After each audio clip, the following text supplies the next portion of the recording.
Ang kwentong ito ay hango sa totoong buhay. Mula ito sa isa nating kabayan na itago na lang natin sa pangalang Ronel. Taong 1989, probinsya ng Samar.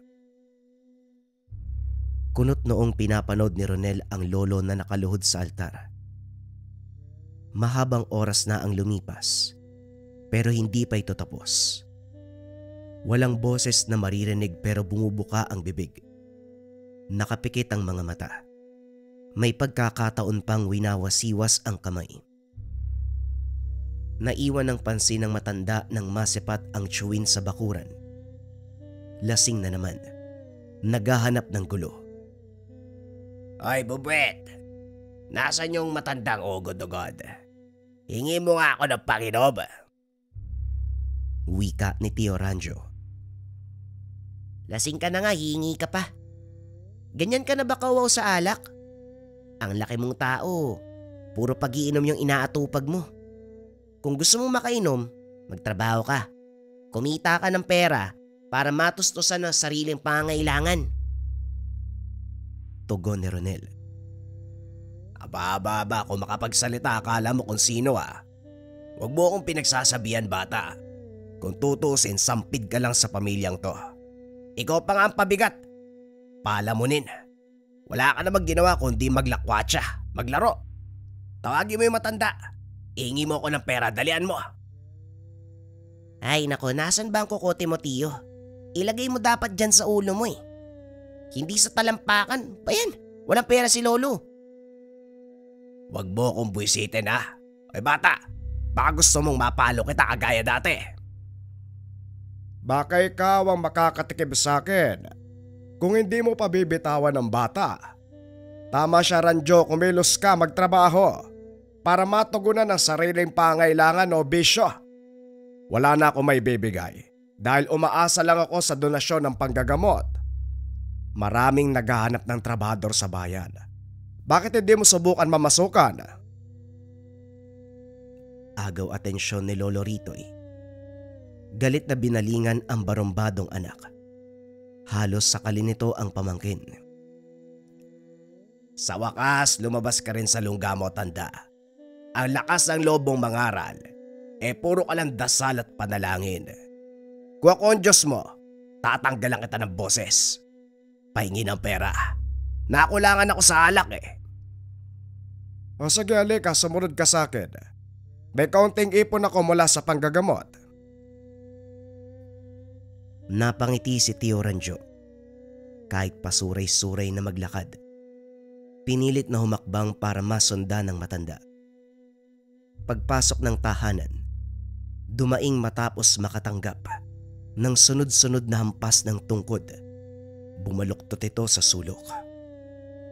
Pinapalampas ko lang lahat ng kalokohan mo. Pero wag na wag mong idadamay si Ronel. At ikaw na bada. Huwag mo nang subukan ng pasensya ko dahil hindi lang palo ang aabutin mo. Pwede kitang itakwil. Ipatapon sa lugar na hindi mo magugustuhan. Salbahe ka, tanda. Mula pa noon malupit ka na sa akin. Pag-iinom na nga lang ay naatupag ko. Mas malala pa sa ama ng batang yan. Mamamatay tao yan. Pero anong ginagawa nyo? Pinagtatanggol pa. Samantalang ako halos patayin nyo. Bugbog sarado dahil lang naglalasig. Kailanman hindi pumatay ng tao si Ruel. Isa lang yung paratang na walang katotohanan. At isa pa, huwag mo nang banggitin ang pangalan ng namayapa. At bakit? Nasasaktan ba kayo dahil nawala ang paborito nyong anak? Masyado ng pangit yung lumalabas sa bibig mo, Ranjo. Mabuting umalis ka na bago pa ako mawala ng respeto sa'yo bilang ama. Wika nito. Naunang tumalikod upang hindi na humaba ang usapan. Inantay ni Ronel na makalis ang tiyuhin bago pumasok dahil magkakasalubong sila. Siguradong mapagbubuhatan siya ng kamay. Naintindihan ng hinanaing nito tungkol sa ama. Kumpara dito, masunurin ang yumaong si Ruel. Sumunod sa yapak ni Lolo Ritoy bilang albularyo.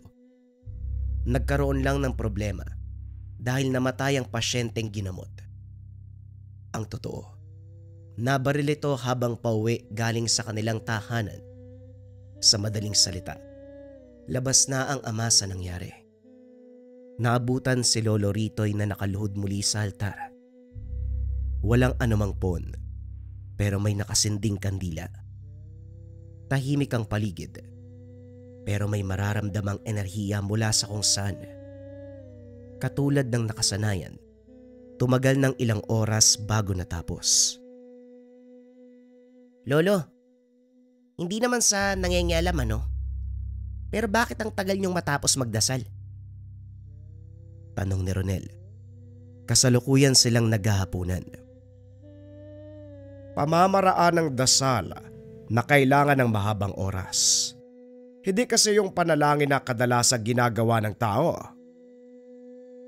Ganun po ba? Nga po pala nagsabi si Aling Piring na magpapatingin yung anak niyang buntis. Nakaramdam kasi siya na parang may mali daw. Kung pwede daw po, wag muna kayong umalis bukas ng umaga. Pupunta sila dito. O sige, wala naman akong lakad bukas. O siya, ubusin mo na lahat ng ulam.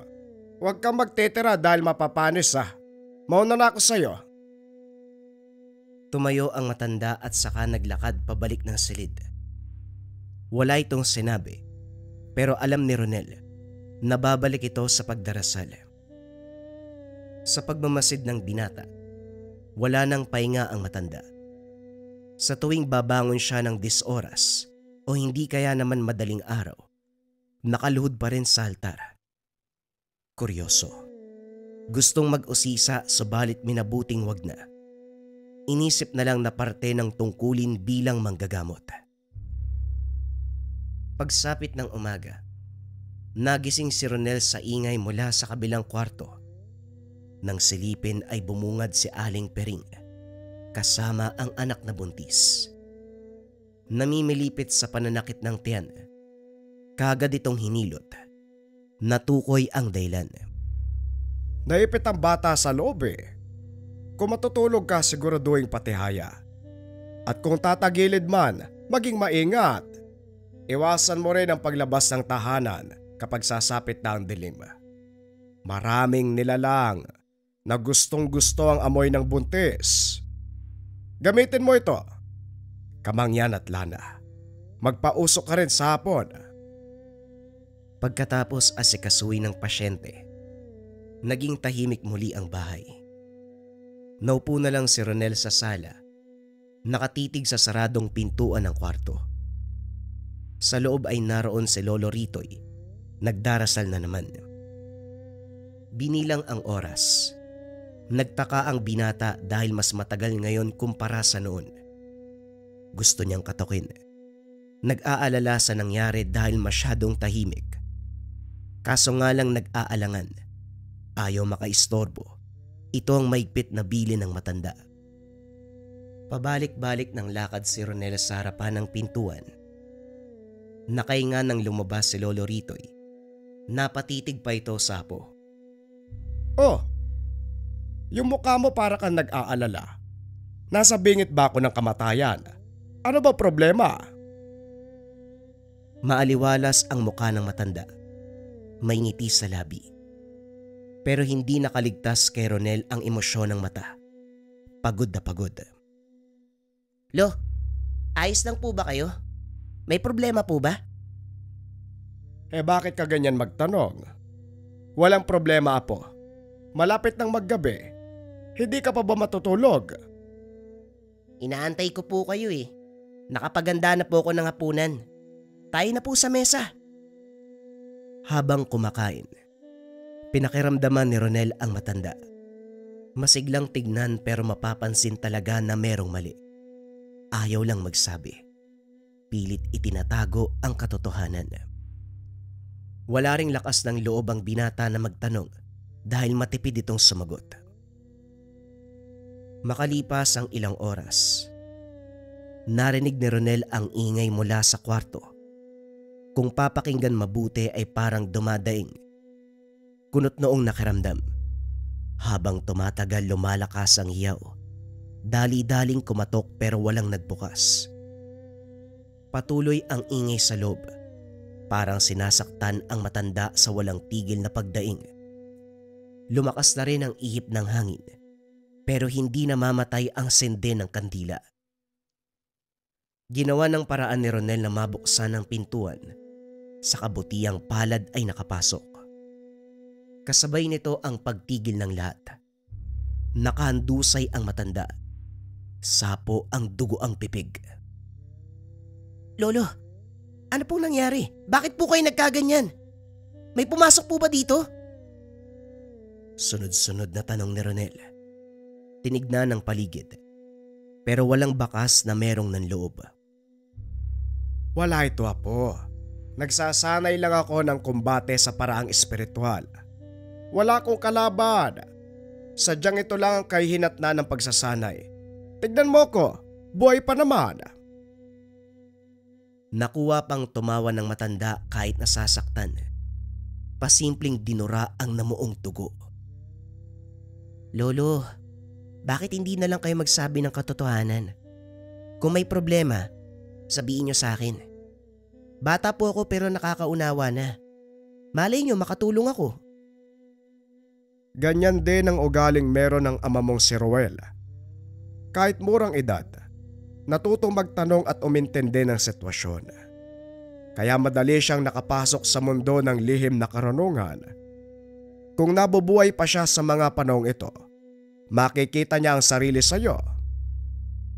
Napabuntong hininga ang binata. Sa katunayan ay nangungulila na rin sama. Kaso nga lang hindi na maibabalik ang buhay nito. Lumalayo na po tayo sa pinag-uusapan, Lolo. Ano po ba talaga nangyari sa inyo? Hindi ako naniniwalang dulot ito ng... Ano nga po yung sinabi niyo? Natawa ang matanda. Hinawakan na lamang sa ulo ang apo. Dahan-dahang naglakad pabalik sa higaan at natulog. Muling napabuntong hininga si Ronel. Hindi na nagtaka dahil palagi namang ganito ang pakikitungo ng matanda sa tuwing mag-uusisa siya. Isinarado ang pintuan, hinayaang magpahinga. Kinabukasan, hindi tumanggap ng pasyente si Lolo Ritoy sa kadahilan ng masama ang pakiramdam. Nagdududa si Ronel dahil sa paglipas ng oras ay nangihina. Hindi ito nag-agahan, hindi nagtanghalian. At ngayon na dinalahan ng merienda ay hindi ginalaw. Nanatiling nakatalukbong ng kumot na para bang giniginaw. Dahil sa pag-aalala, sinuri ni Ronel ang mga halamang gamot. Hindi man kilala ang mga ito.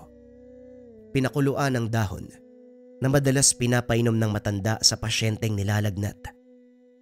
Matapos isalin sa baso ay dinala sa kwarto. Lolo, may ginawa po akong gamot. Inumin niyo po habang mainit pa. Ay nako, hindi mo na sana ginawa. Sapat na pahinga lang ang kailangan ko. Hindi anumang gamot, nag-abala ka pa. Sino ba naman hindi mag-aalala sa kalagayan niyo? Hindi normal para sa manggagamot ang magkasakit. Kayo nga yung nilalapitan ng may mga karamdaman. Tapos, kayo tong may dinaramdam. Wala akong alam sa gamutan, pero sana sumakto ang ginawa ko. Pinilit ni Ronel ang gamot. Tinanggap naman ito ng matanda. Natuwa dahil tama ang ginawa nito. Ikaw yata yung tipo ng tao na natututo kahit nanonood lang. Pustahan tayo. Hindi mo alam ang pangalan ng daong ito, ano? Tumango ang binata. Lalong natawa ang matanda. Inisa ang lagok at saka bumalik sa pagpapahinga. Hindi iniwanan ng tingin ni Ronel. Nanatili siya sa paanan para magbantay. Sa hindi inaasahan nakaidlip ang binata. Nagising na lang sa may hinang bulong. Pagtingin sa altar, naroon ang matanda. Mariing nakapikit. Sumasambit ng mga salita. Napailing na lamang si Ronel dahil hindi pa ito lubusang magaling. Gusto man niyang pukawin ang atensyon pero natigilan.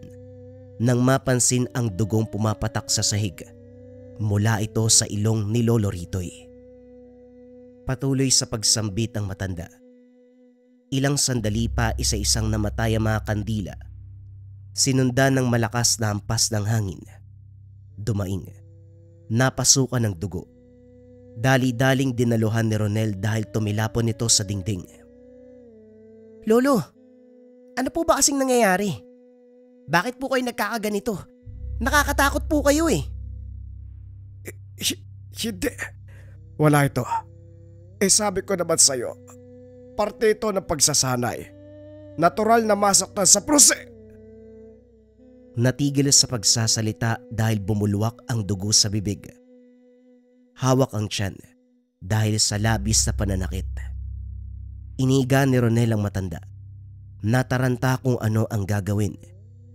Hinawakan siya nito sa kamay. Tinignan sa mata. Apo, kung sakali mang may mangyaring masama sa akin, ipangako mong tatapusin ang sinimulan ko. Basahin mo ng paulit-ulit ang libro hanggang sa masaulo at maintindihan ang bawat salita. Ipagtatapat ko na ang totoo.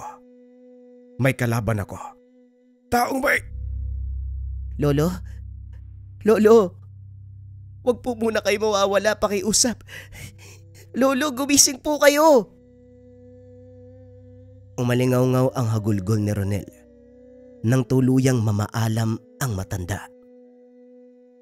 Napuno ng hinagpis ang kalooban, kasama na dito ang galit para sa sinabing kalaban. Pero ang tanong niya, sino ang taong ito? Pagkatapos ilibing si Lolo Ritoy, sinimulan ang pagbabasa ng libro. Hindi maintindihan dahil hirap basahin, sumasakit ang ulo. Nagkalagnat pa, pero kalaunan ay unti-unting nasanay. Nagpatuloy sa pagbabasa. Nasa ulo ang iilang pahina. Umabot ng ilang buwan bago nakabisado ang lahat. Aba, akala ko matatapos na ang linya na manggagamot sa pamilyang ito. Pero may sumunod pala. Magaling ka ba? Mula sa pagbabasa, nabaling ang pansin sa chewin. Naging alisto dahil nakainom. Wala akong panahon para makipag-usap sa'yo, Tiyo. Kung pwede lang sana umuwi na kayo at pakiusap, wag nang manggulo. Hoy, kailanman hindi ako nagsimula ng away. Baka ang tatay mo kamo. Magmula bata kami hanggang sa nagkapamilya. Wala siyang ibang ginawa kung hindi busitin ang buhay ko. Nag-iwas ng tingin si Ronel. Palagi niyang naririnig ang ganitong kwento mula sa chewin. Wala itong ibang ginawa kundi balikan ang nakaraan. Dahil sa inis iniwanan at pinagsarahan, napaigtad sa gulat nang hambalusin ang pintuan. Swerte lamang na matibay kung kaya't hindi nawasak. Umalis rin makalipas ang ilang sandali. Hindi nakatulog si Ronel. Kinuha muli ang libro at binasa mula sa umpisa kahit kabisado na ang lahat. May hinahanap siyang parte. Yung proseso ng gawain ng yumao. Ang pagdarasal sa mahabang oras. Kaso nga lang, nakailang halongkat na. Walang makitang tungkol dito. Inalala ang pagkakataon na minsang narinig ang inasal. Kinabisado muna bago sinubukan sa harapan ng altar. Hindi gumana nung una, pero sa paulit-ulit na pagsambit, sa wakas ay naging aktibo. Gulat siya na bumungad sa pakiramdam. Parang nakalutang sa kawalan. Purong dilim ang nakapaligid. Payapa, walang sagabal. Meron ding umaaligid na pambihirang lakas. Kasunod nito ang malabong imahe ng isang tao. Kagaya niya ay nakaload din. Bumubuka ang bibig.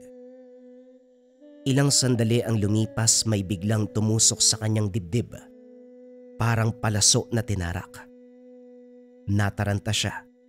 Gustong lumayo sa altar, pero tila napako ang mga tuhod. Hindi makalis. Ang ginawa na lamang ay umusal ng orasyon. Hindi makapaniwala dahil parang patalim ang salitang lumalabas sa bibig. Dumiretso sa malabong imahe. Napansin niya ang reaksyon nito at pag-ubo. Dito pa lamang naunawaan kung ano ang nangyari sa yumaong lolo at sino ang kalaban na tinutukoy nito. Gumante sa malabong imahe. Naramdaman ni Ronel ang sunod-sunod na pagtarak ng matulis na bagay sa katawan. Dahan-dahan ding umakyat sa lalamunan ang dugo, na kalaunan ay dinura. Nakakapit sa mga tuhod dahil pumapakawala pa ito ng atake. Halos mawala ng balanse. Napuruan siya at nanghina. Hanggang sa tumilapon matapos ang huling pagsugod. Napabuluktot sa sulok habang iniinda ang pinsala. Pagkamulat, nakabalik na sa ulirat. Isinandal ni Ronel ang sarili, tumingala upang matigil ang pagdurugo ng ilong. Wala siyang nakapang patalim na bumaon sa katawan. Matapos makabawi, kaagad gumawa ng gamot para lunasan ang sarili. Patuloy na sumagi sa isipan ang malabong imahe. Hindi man malinaw pero batay sa hubog nito. Isang lalaki. Naunawaan niya kung bakit natalo si Lolo Ritoy. Bukod sa mas bata ang kalaban, hindi may tatanggi ang nag-uumapaw na lakas. Hinalungkat ni Ronel ang libreta ng yumao na madalas sulatan ng pangalan. Mga pasyente na nakatala at rason kung bakit sila nagpagamot. Kaso nga lang, walang kahinahinala sa mga pangalang naroon. Nagbabakasakali pa naman na mahanap ang nakalaban. Ibinalik na lamang sa pagkakatago ang gamit. Nang mga sumunod na araw, pinaglinang ng binata ang espiritual na pakikipaglaban. Walang oras na pinalampas. Pagbabasa ng libro, pagsasaulo ng dasal at orasyon. Naganda na, sinubukan ang paghamon sa kalaban. Sinindihan ng nakapalibot na mga kandila. Matapos ay sinimulan ang espiritual na pakikipaglaban. Muling nasilayan ang malabong imahe ng lalaki. Katulad niya ay nakaload sa altar. Ilang sandali pa'y bumato ng mga orasyon. Masyado itong mabilis. Sasambit pa lang sana si Ronel, pero nahinto matapos ng may kung anong tumarak sa tagiliran. Magsisimula pa lang siya, pero ang kalaban ay sumugod na. Kinondisyon ng sarili, inipon ng lakas, at saka sinimulan ang pagsambit. Gumante ng atake, sunod-sunod na binato ang orasyon. Nakabuo ng matulis na palaso sa hangin na direktang tumama sa dibdib ng kalaban. Napangiti siya nang makita itong nahirapan. May inabot na libreta, pero hindi nabuksan. Nagpakawala ng atake ang binata, dahilan para mabitawan. Maririnig ang sunod-sunod na pag-ubo ng dugo. Gumapang palayo. Hoy! Huwag kang umalis. Hindi pa tayo tapos. Bumalik ka dito! Napamulat si Ronel. Ganun na lamang ang pagbuntong hininga dahil biglang nabalik sa ulirat. Dito napagtanto na hindi pwedeng magsalita sa kalagitnaan ng ritual. Gayunpaman, natuwa rin dahil nakagante sa kalaban. Malabo man ang itsura mo, makikilala din kita. Kapag nangyari yon, sisingilin ko maging ang kaluluwa mo. Pinatay mo ang lolo ko. Pinalipas ni Ronel ang mga araw. Ibinuhos ang oras sa pagsasanay at pagkukondisyon ng sarili. Binasa ng paulit-ulit ang libro. Siniguradong mapapaglinang ng gusto ang kakayahan. Kaso nga lang may pagkakataon na nabubulabog dahil sa chewin na basta-basta na lamang nangangatok para manggulo. Pahingi ng pera, bata. Hindi ako papautangin ni Mang Karyo kundi ako makakabayad ngayon. Kailangan ko na 100, dalian mo. Tiyo, kahit halongkatin mo man ang buong bahay, wala kang mapapala. Wala akong pera. Talaga lang Kung sunugin ko ang bahay na to? Naglabas ng posporo at gas ang Chewin. Naalerto ang binata dahil nagsimula itong magsindi. Tiyo, pwede ba umayos naman kayo? Sumakabilang buhay na nga si Lolo, pero lasenggo ka pa rin. Hindi ba pwedeng magpakabuti ka naman kahit sandali lang? Tumatanda ka na, lumalala ang pagiging perwisyo. Malutong na sampal ang inabot ni Ronel sa Chewin. Sinundan pa ng malakas sa suntok sa sikmura. Pinalampas dahil wala sa wisyo. Siya na lamang ang umiwas. Binuksan ang bintana. Hinatid ito ng tanaw. Habang tumatagal, sumingkit ang mga mata ng may naalala. Bigla ring nabaling ang pansin sa bakuran dahil sa pagsiklab ng apoy. Dali-daling inapula. Kumalat na kasi sa mga halaman. Sira ulo. Malaki na sana kaso asal bata. Hindi na ako magtataka kung bakit pinalipat ka ni Lolo sa ibang bahay. Ang hirap mong intindihin. Dahil sa inis, nag-isip ng paraan upang mailabas ang damdamin. Nang mapatingin sa altar, walang pagdadalawang isip na hinamon ang espiritual na kalaban.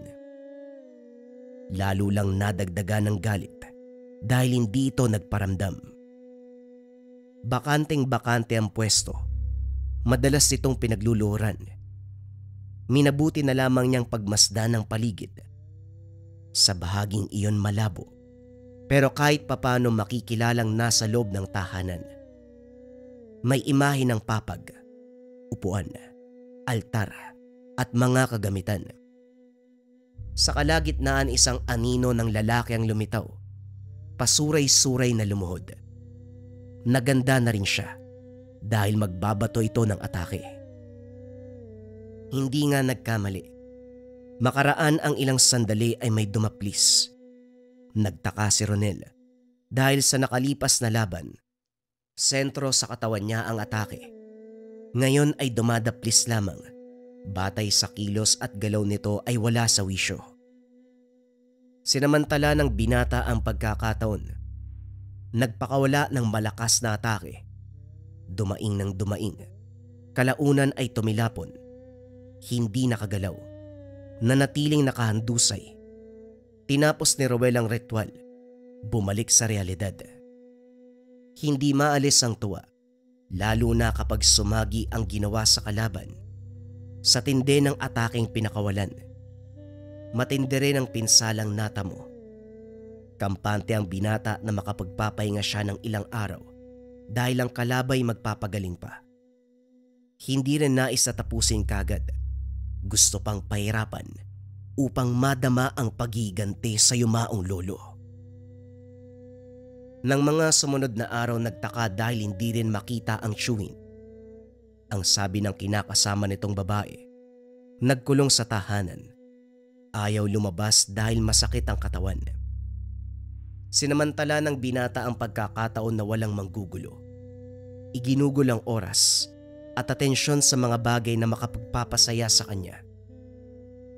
Dahil sumunod sa yapak ni Lolo Ritoy, siya rin ang humalili bilang manggagamot. May mangilan-ngilan na lumapit para magpasuri. Mabait naman dahil nag-iiwan ng kaunting salapi bilang bayad. Ito ang ginamit ng binata para matustusan ang pang-araw-araw. Naging abala sa gamutan dahil sunod-sunod ang pasyenteng dumating. Kung minsan pa'y ginigising siya sa kalagitnaan ng gabi. Tiwala ang mga tao sa pamamaraan niya dahil mabilis na papagaling ang karamdaman. Kaso nga lang hindi siya makapaniwala na siya rin ang gagamot sa Chewin. Isinugod ito dahil lumala ang kalagayan. Ronel, mahusay ka naman. Pagalingin mo ang Chewin mo. Hindi na ako lumapit sa iba dahil nandito ka naman. Wika ni Maria, ang babaeng kinakasama ng Chewin. Hindi nakasagot ang binata. Walang ibang naglalaro sa isipan kung hindi karma. May pamilya dati ang Chewin pero piniling iwanan para sa babaeng ito. Gusto sanang sabihin ng malakas pero nirespeto na lamang si Maria. Hindi ako sigurado. Ang natutunan ko ay para lamang sa mababaw na karamdaman. Etong kay Tio Ranjo, ngayon pa lang ako nakasalubong ng ganito eh. Susuriin ko pa at aaralin. Babalikan ko na lang siya kapag napagaling mo na. Aasa ako sa tulong mo ha. Tinitigan lang niya ang babae. Umalis ito pero hindi umasa si Ronel dahil sa kilos pa lang ay iiwanan na ang tiyuhin. Sinuri ang kalagayan ni Tio Ranjo. Nilapatan na mga gamot, kaso hindi umubra. Walang pagbabago, nangihina pa rin. Nangingitim ang bibig, nanginginig. Hindi makatingin sa kanya na para bang may tinatagong kasalanan. Sa paglipas ng mga araw lumala ang sitwasyon. Kahit ang orasyon mula sa libro ay walang nagawa. Hindi na kaya pang pigilan ang karamdaman dahil ang pinsala ay hindi lang sa katawan, kung hindi sa espiritual na kamalayan. Tio, ano ba kasing ginawa niyo nagkaganyan ka? Lasenggo kayo, pero hindi pagkasira ng atay-ubagan dahilan ng sitwasyon. May nakalaban ba kayong tao? May mataas na kaalaman sa kaliwa. Barang yata to kulam eh. Wika ni Ronel. Naguguluhan dahil walang ideya. Sumagot lamang ang tiyuhin sa pamamagitan ng pagdaing. Naluluha dahil sa pananakit. Batay sa reaksyon, parang hinuhugot ang lamang loob. Labis ang paghiyaw. Naging malikot ito sa higaan. Pilit pinapakalma ng binata. Halos maubos ang herbal at halamang gamot pero hindi pa rin bumuti. Humantong sa punto na nawalan ng boses. Nakatingala na lamang sa kawalan. Unti-unting nawawala ang kamalayan. Bubulong na lamang si Ronel kung kakausapin ito. Tio, baka may naaalala kayo na posibleng dahilan ng pagkakaganito nyo. Unti-unting itinaas ng tiyuhin ng kamay para ituro ang altar. Hindi maintindihan ni Ronel, pero pinipilit siya nitong lumuhod doon.